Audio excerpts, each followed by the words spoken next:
tell you, I've been watching this, the whole Bart Stupak thing. As you mentioned, this is my congressman. I had no idea, after especially last week's show, I turned the TV, I said to my wife, our congressman lives in a brothel, and he belongs to a cult. What's going on? He wants everybody to know that he didn't belong to the family for the 8 years that he lived at the family's subsidized congressman townhouse with all the affairs going on. Yeah. And if he was living, let's say, in a house of skinheads, he probably would just say, hey, you know, these kids were out skateboarding. They just said, here, I've got a cheap room, come on in. It's amazing. No, it's totally amazing. It's embarrassing. You know, listen, Michigan's a great state. I live in his district, actually, is 31 of the 80-plus counties in Michigan. He represents all of northern Michigan and the Upper Peninsula. So, and I know him.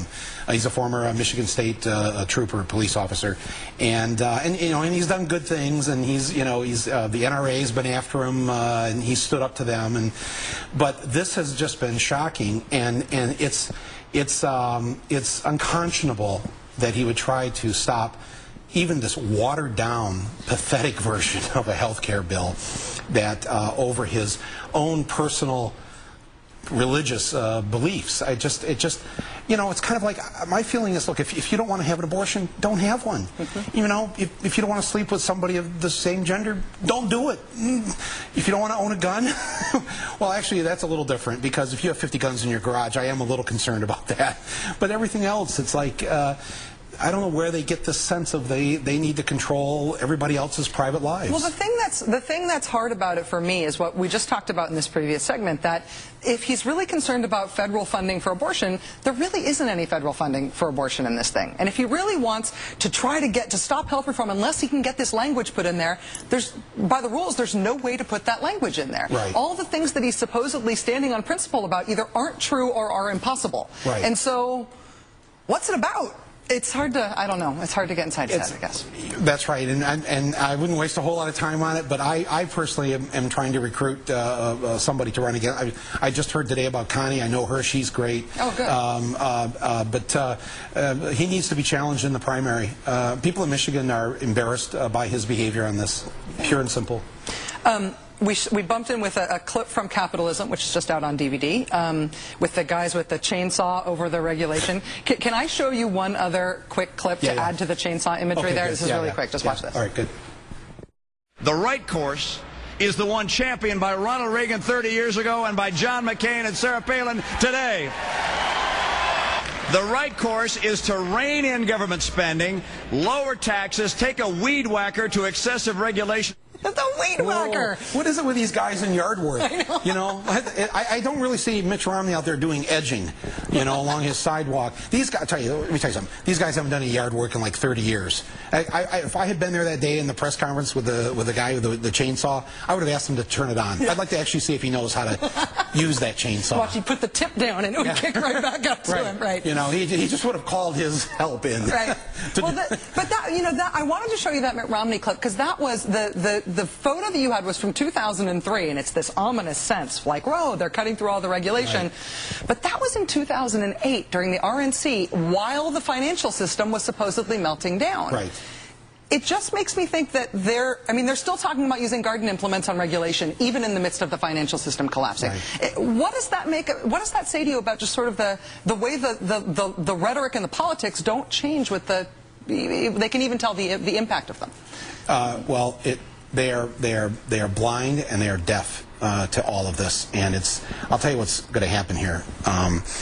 Because not one single regulation or rule has been reinstated on the banking industry, on Wall Street, they're back to dealing with their crazy derivatives and credit default swaps and all that. Yeah.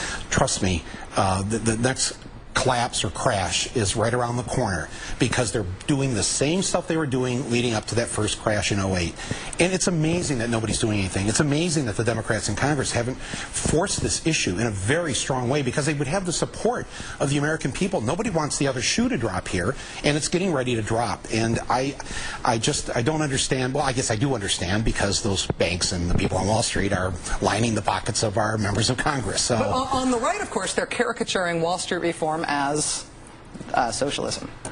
Everything is socialism. Yeah, everything is socialism then. Boy, that is so tired, isn't it? I know. You know, as I said in my film, to me, everything that they call socialism, wanting to help people when they're sick, wanting to provide, you know, jobs for people when they don't have work. These are all, aren't these the Christian, Jewish, Buddhist, Muslim, even atheist principles that we all grew up with? That we were told that we were to be good to those who were without, but those and that we were to share the pie. They must be kept in check so that greed can lead us toward something. Yeah, well, we see what it's led us to. It's led us to the fact that 1 out of 8 homes now in America is in foreclosure or delinquency. 1 out of 8 homes. And, of course, the millions that don't have health care and everything else. It's, you know, how do you get yourself out of bed every morning to do this show? Well, no, just the despair of how, the hope that we all had a year and a half ago. And now it's like, I just feel like the Democrats they're in for an ass whooping of biblical proportions in November if they don't get off the dime and do the job they were sent there to do. I mean that. I mean, don't they see that? Well, I mean, since the Civil War, it's only been twice that the president's party has not lost seats in the election after which that president was elected. And so it's almost historically impossible for the Democrats not to lose seats.